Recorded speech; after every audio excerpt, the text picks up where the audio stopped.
dual sets have existed for a very long time. They began truly with Diamond and Pearl. So in Japan, a lot of the boxes are split, a lot of the sets are split in half, essentially. Like Legends Awakened is 2 sets in Japan. It's Temple of Anger and it's Cry of the Mysterious. So that's something that carried on all throughout Diamond and Pearl, Platinum, even Legend, the first Legend set, L1. You got Heart Gold, Soul Silver. In English, it's just Heart Gold, Soul Silver. This carried on through Black and White. This even carried on through X and Y. This isn't every set, but it's a lot of sets. And even in Sun and Moon, we've now got triple sets. So the box in English, the Japanese version, will be split into like 3 sets. And something I've noticed throughout time is that often the sets won't be balanced. There'll be one box that outshines the other one, sometimes like massively. A great example of this is a new set, Tower Imperfection and Blue Sky Stream. One of those was obviously better than the other. One of them is like double the price of the other. You stick Rayquaza on a box and you stick Duraladen on a box, you know which one people are going to gravitate towards. And, you know, there's been unfair dual sets for ages. I'm about to show you every dual set from Black and White era, and I'm going to tell you which box is better, which box deserves to be worth more money, and why. Like what's in the set. This is my opinion. There might be a card in the set that you love, and for that reason, you know, that will be your favorite of the 2 sets. But I'm going to show you chronologically each of the boxes and which one I believe is the stronger box. So the first dual set is the base, Black and White base. These boxes look almost the same. This one's black, this one's white. And funnily enough, this set, there's not really a difference. The only true chase card, in my opinion, would be the Pikachu shiny, the UR card, but it's available in both boxes. So, yeah, like, there's not really a better box. It depends if you like Reshiram or Zekrom more. I think white has Zekrom and black has Reshiram. Not 100% sure. One's got Thunderous, one's got Tornadus as a full art as well. So that is all just completely personal preference. I don't have. I guess I like Zekrom more. So maybe I like white more. But yeah, here's a look at the boxes as well. You don't get to see these every day, really. Don't worry, I don't just have them like this. I have them in nice containers, like they're nice and safe with me. Don't worry, I'm not going to damage them. I just wanted to get them out of their cases for this video to show people a good view of them. So the next dual set, BW2, Black and White 2, Red Collection, Emerging Powers. That was its own set, just 1 box, only ever printed 1st edition. The next set, BW3, we had Next Destinies, we have Hail Blizzard and Psycho Drive. So put them this way, make them face each other. There we go. So this one, I mean, just based on the box art, like this one is going to be the winner out of these 2. I know this one's got like the Curum EX full art. I think this also has Regigigas EX full art, and they're both strong. Got Pikachu on the box, that's very good. Hail Blizzard, no shade to it, I think it's a great set, but completely outshined by Psycho Drive. You've got the Mewtwo EX full art. I think you have the Hydreigon shiny in this box. So that's something you really need to take into account as well, like what shinies are in these sets. One of the most desirable shinies outside of Rayquaza, Charizard and Blastoise is the Gardevoir. That is not in a dual set, that's BW4, the next set, Dark Rush. So yeah, there's no like picking and choosing like that. If you want the Gardevoir, you know, you need to go to BW4. Anyway, we're not talking about that. So BW4 would have been the next set. BW5 was the next dual set. And in my opinion, just some of the best fucking sets ever. Dragon Blade and Dragon Blast. With these 2, a lot of people don't know. This one, I think this one might be more rare, but this one is definitely better than this one. So this one has the full art Rayquaza EX, which is a very good, very valuable card. You see him up there. Brilliant box art as well. Pristine box. And it's also got Registeel EX full art, and it also has, I think, Terrakion EX full art, and that's not a bad lineup.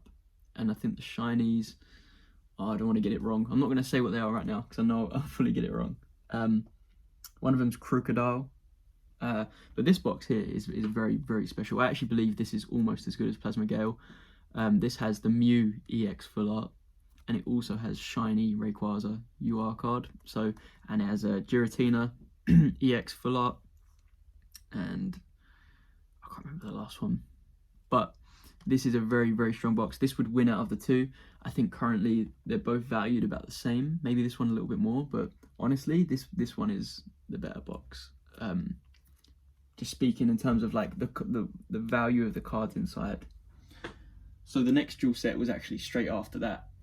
It was Cold Flare and Freeze Bolt. Here they are. I like making them face each other. I think that's the right way to do it. Yeah, look like they're having a battle. So these boxes here, the clear winner, Freeze Bolt. I personally, this is Boundaries Crossed, by the way, and that was Dragons Exalted. I personally think that these sets are pretty average. I don't think they're amazing, personally. I know this one's got shiny Altaria, however you want to say it, but this one here has a Charizard Holo, and just, you know, historically, any set of a Charizard Holo is going to kind of top the other one. I can't even give you a really good review of these two because I never opened Boundaries Crossed. I don't know, you know, a massive amount about them, but just based on the fact that it's got a Charizard Holo in it, I would assume that is the better box. And finally, obviously after that was Plasma Gale, and after Plasma Gale came Plasma Freeze. This is Spiral Force. This is getting a lot of love, this box, recently. And then you got Thunder Knuckle.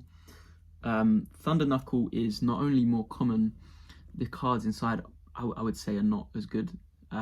You've got some great holos in this set though. The Umbreon holo is fantastic. You have, is it shiny Garchomp in here? And is it shiny Empoleon? I can't remember. You've got some good cards in here, but it doesn't quite compete with Spiral Force. I think Spiral Force aesthetically looks a lot better. I think people fall in love with this box as soon as they see it. I mean, it looks very, very nice. This set has the Deoxys EX Full Art. And what else does it have in there? There's another reason why this is the best one, but it's not the best one by a massive amount.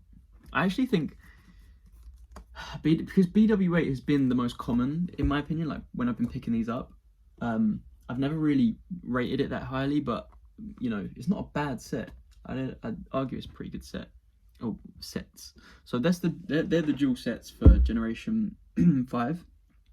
You got 5 of them, so 10 boxes, and the only clear cases where I'd say this box is better than the other box would be Dragon Blast over Dragon Blade and Psycho Drive over Hail Blizzard. With regards to the other ones, the rarity of them are pretty much the same, and the cards inside, there's not a massive like gap in between how good they are. So I would value, personally, I would value this highest, but not by much. I would then value this highest, but not by much. I would value this highest, but not by much, just because this is very rare. I would definitely value this highest, but this gets some love for being, you know, it's an early box. It's the 3rd box of Black and White. It's not very common. And with Black and White base, honestly, that I would value them completely the same. I don't think there's any difference. Maybe there's a difference in population between the Zekrom and the Reshiram, and you might want to pay more based on that, but really it's a very, very similar set. So that's my sort of review of the dual sets. This is all my opinion. These prices are literally, or like me thinking this is worth more, this is worth less. That's just my opinion based on what's in the set. You have to take rarity into account. How rare is that box? You have to take first edition or unlimited into account. Some people think unlimited is worth less. I personally think it's worth a lot more because of the fact that it's way harder to obtain. If these are rare enough to begin with. If you want to talk about unlimited Black and White boxes, like to me, that's just treasure, you know. I would always, I think, pay more for unlimited. Not like a massive amount more, but I would pay more. you can see from the pop, not just the pop reports, but you look at boxes available online, you're gonna find 9 out of 10 times it's first edition. But yeah, that's my opinion of these dual sets. What do you think? Tell me if you agree with these. If you disagree, please let me know why. Like if you think that I've overlooked the card in the set, tell me what card it is, and you know, it'd be good to know. I could be completely wrong in thinking that this one's better, this one's worse.